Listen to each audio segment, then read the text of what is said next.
This is James Fraser Miller, and this is my creative multimedia Foley project. It's the Philips Carousel TV advert, which features a gun battle between police and clowns robbing a hospital. It features a camera panning through a freeze frame. So the initial challenge there was to find some sounds that would work within a freeze frame. Going off of realism and physics, there would be no sound, so finding sounds that would work was the challenge. It's probably a ad that lends itself better to a musical bed rather than a Foley focused one. So my take on this was to focus on the subject matter, that it's quite dark, and run with that theme, the darkness and the chaos and the madness of it all, which is this awful battle in a hospital of all places. So I started with a sub in massive here. It's just playing one note all the way through the whole 2 minutes and 20 something seconds, with only some slight volume automation. Initially I did try automating the volume and the EQ in terms of proximity to characters, so as the camera got closer, the volume and the bass intensity would increase. However, when that was played with along with all the other elements, it became too fatiguing to listen to, and it was a bit of a mess really. So I rolled that back to keeping it simple, and I only have the volume drop once, and that's to emphasize a camera transition from the corridor into a room, which is this room here. Same with this Absinthe 4 soundscape. It's quite an eerie sounding soundscape. Again, I had it follow the same sort of volume automation as the sub, and these both play all the way through and only change that transition and then slowly get louder as the scene progresses. The camera gets closer to the window. So I'll play those together.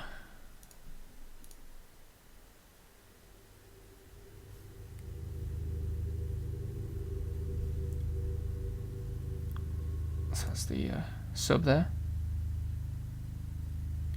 And it slowly sort of oscillates to create this uneasy tension, and when that's layered up with the soundscape, I think that achieves that.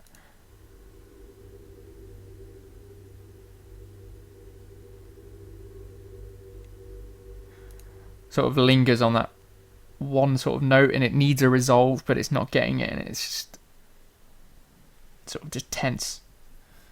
The video itself is quite visually intensive. It's very busy. There's a lot going on, even though nothing's moving.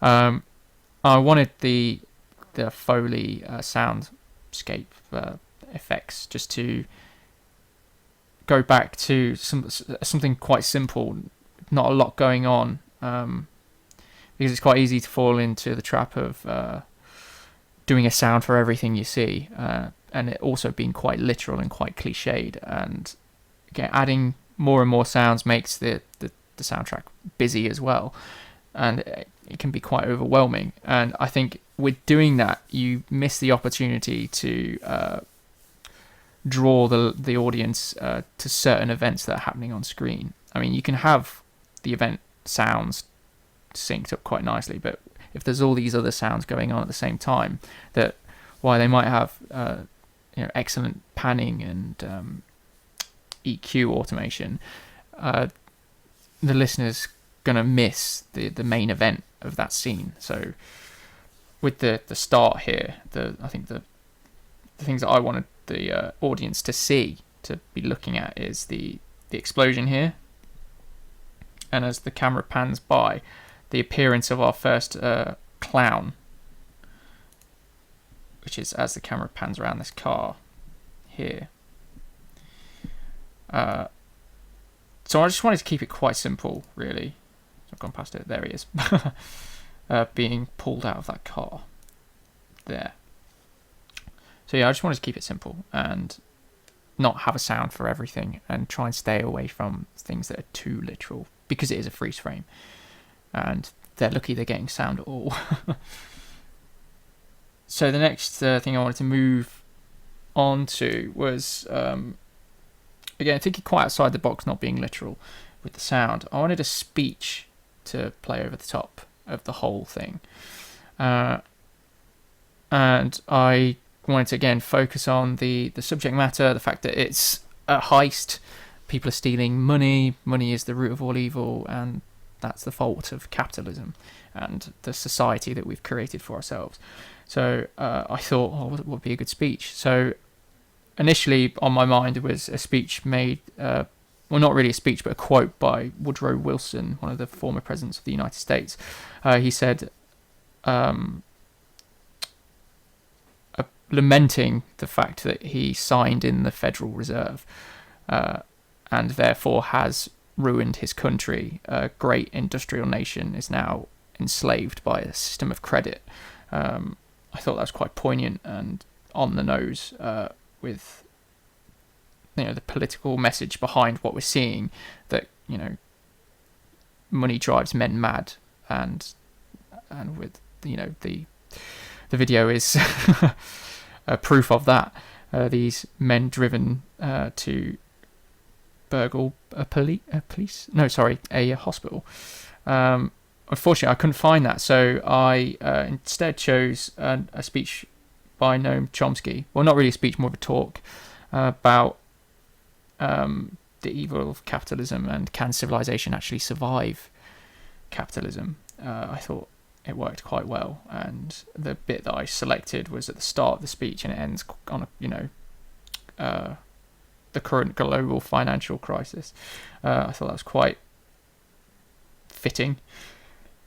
So the goal with this sample was to have it as dystopian sounding as possible. And what I mean by that is a trope of dystopian fiction is the Big Brother state, and like in 1984, the citizens of this Big Brother state will have their leaders or a voice of the leaders addressing them over a tannoy system, and the tannoy effect, I wanted to replicate that with Noam's speech, and I took inspiration from the start of Half-Life 2. Gordon Freeman arrives in the city 17, and he's met with a brutal regime, and when he makes it out onto the city streets, he hears sirens and this voice over a tannoy, and it's got this delay on it because there are multiple speakers and the sound's hitting him all different times. I wanted to replicate that, so I put an EQ on that was a sort of telephone effect, got rid of the bass and the high end and just boosted the middle.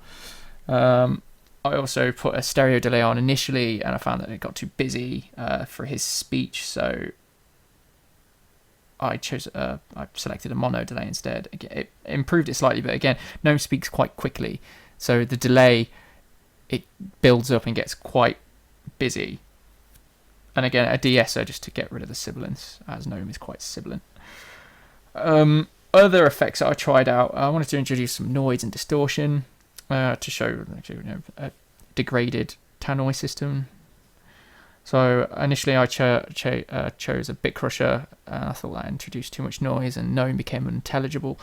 So I tried a amp simulation out. Again, it didn't really work the way I wanted it to, and I thought, what about a ring modulator to try and replicate what the comm chatter was like in The Empire Strikes Back, Star Wars. Again, it just made Noam unintelligible, so I took it out. Noam his voice is sort of naturally distorted enough, but again, when I introduced all the other elements, I found that Noam's speech didn't really work the way I wanted it to. In the end, it wasn't paced, it wasn't a speech. It was just a man talking, as I am now. It's not meant to, hit certain points. It's just a man talking, and it doesn't really work with what's going on. If I, strip it back to just the sub and the sound scape with his voice, it works okay. Like it's. Can civilization survive really existing capitalism? In referring to really existing capitalism. So it sort of works, not the way I'd like it to. If I put the ring modulator on it, just too much noise and it's horrible.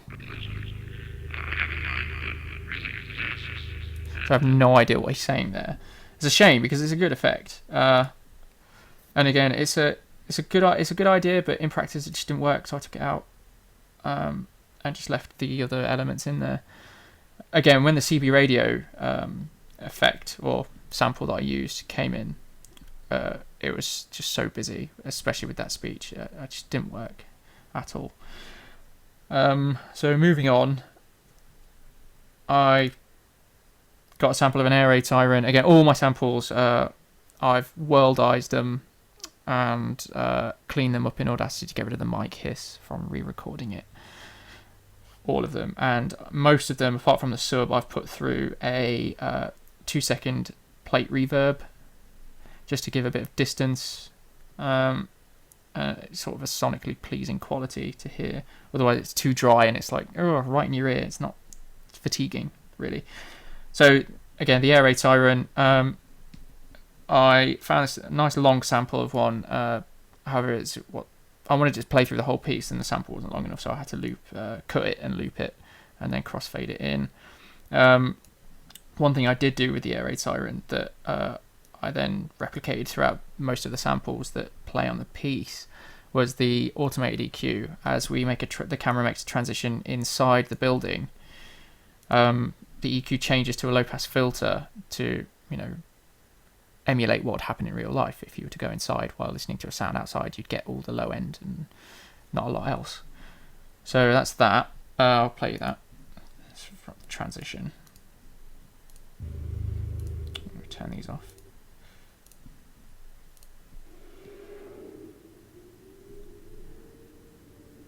And it worked really well, I thought, the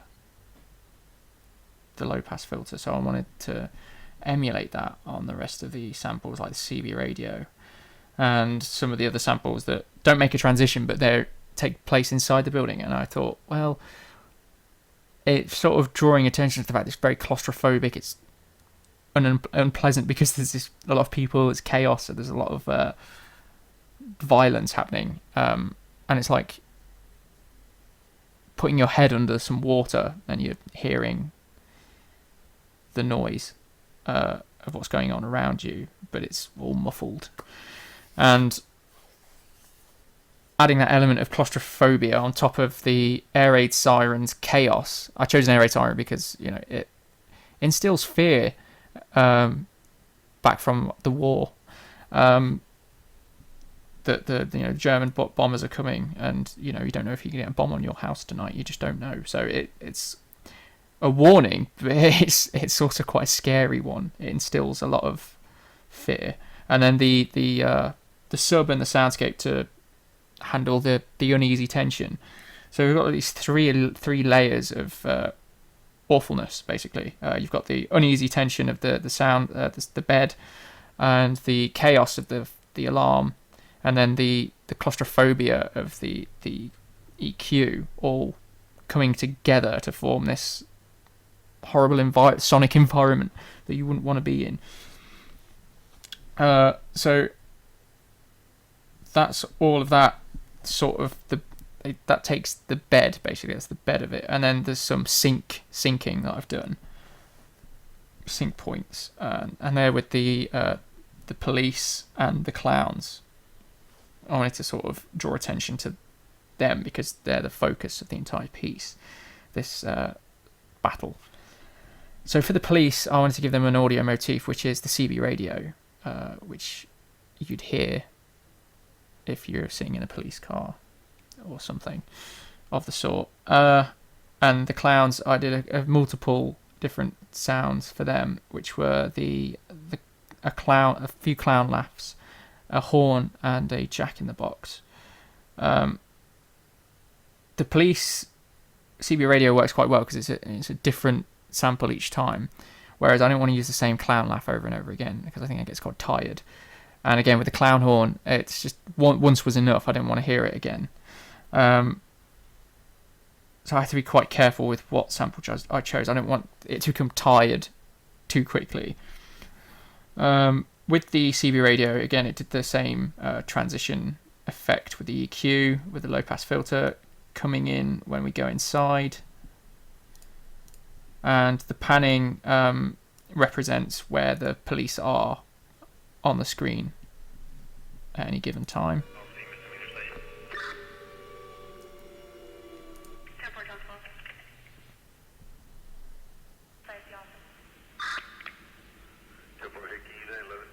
So there we go, and then the transition, I'll show you that.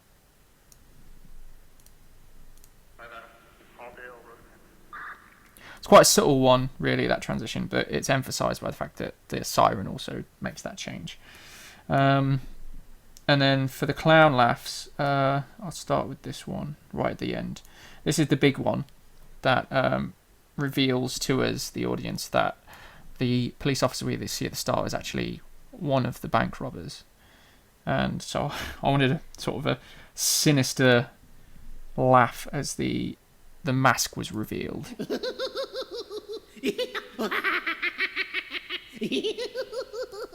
Sounds quite Krusty the Clowny, but it works, I think, even if it's a little corny. Yeah, I didn't really do much of that. I just cleaned it up and put it through the reverb, and it sounds quite nice. And then the rest of them, we have the clown horn, and it's followed immediately by a laugh. And this is the first visual we get of one of the clowns. I messed around with the placement because the clown is on screen for quite some time, and the samples are quite short, so it was a bit awkward because if I had the sample play as the clown is shown instantly, there's this like big space of time where he's just on screen and nothing's happening, so it came across a bit awkward. So I moved it back just to play as he disappears off of the screen, and with that we get the benefit of the panning as well. So again, they went through the reverb, and he disappears. And then the next laugh is the clown that is seen wrestling with a police officer over a balcony. Here, this guy. Again, he's on screen for quite some time, and the laugh sample is quite short, so it is triggered just as he's leaving screen, so there's no awkward pause while he's disappearing, and we benefit from panning as well to give a bit more movement to the stereo field. I'll play you that. This clown sample, again, because it's indoors, it has the low pass filter on it to add to the claustrophobic feeling of being indoors while this is all cracking off. The only other element I also wanted to draw attention to was the explosions. Initially, I just wanted this explosion that we see as the camera pans up over the balcony here, and then we go past it. And I liked this one because it's as we go into the next section, it's like a transition. So I thought, well, if that's sort of like a visual transition, then we can have an audio transition to go along with that. So I got a fire sample as an explosion sample wouldn't have worked, because an explosion is sort of a one transient sort of thing, whereas a fire is just sustained, and it is sustained because it is a freeze frame. And with that, I obviously panned, and the volume gets louder as we get closer. However, the volume as we go through the door disappears. Sorry, I'm not playing it, am I? The volume just disappears into nothing, just to to mark the fact we've entered a new section. Like so. With this one, I sweetened it with a waterfall. I did try a multitude of different animal... Well, I wanted to try a multitude of different animal roars. Well, big cat roars. But the time stretching algorithm on Cubase 5 doesn't really work the way you want, or I want it to. It doesn't time stretch it properly enough. It's introduced quite a lot of glitching to the sample. So I decided that I'd use a waterfall instead to sweeten the sound, just to give it a different sound to the same sample that I've used at the start here, where we see the car exploding. I put a waterfall with a boosted low end and a low pass filter on. There. Oh, not that one. Sorry. This one. There. And I'll play those together.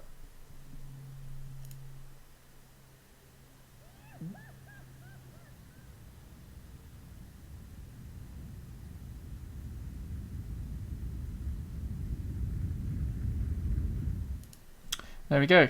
And then the fire with this one, as it disappeared out of frame, I decided to keep the fire audio in there for a lot longer because I wanted its presence to still be felt. I wanted to differ from the second sample.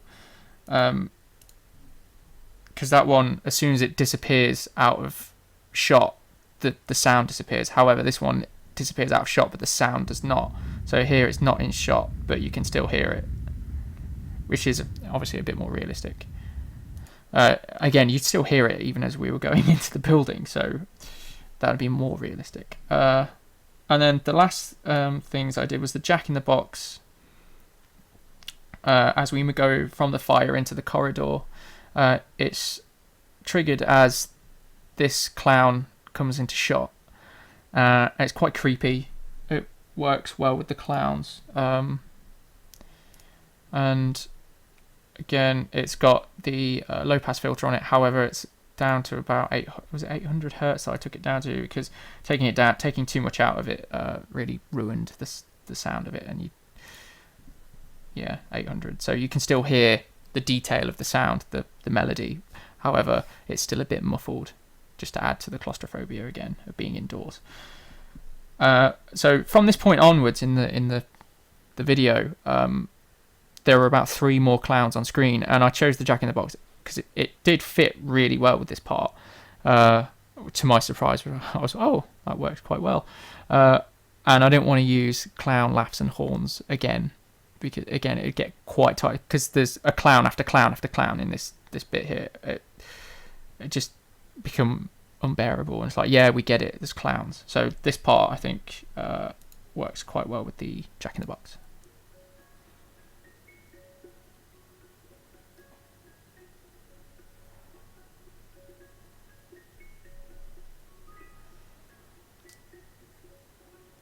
And then as the sample of the Jack in the Box ends, I decided that I'd go for a good old classic horror trope and put a sub-drop, well, a modern horror trope in there. The sub-drop, because this part is quite horror, as the camera pans around and it focuses just on this door.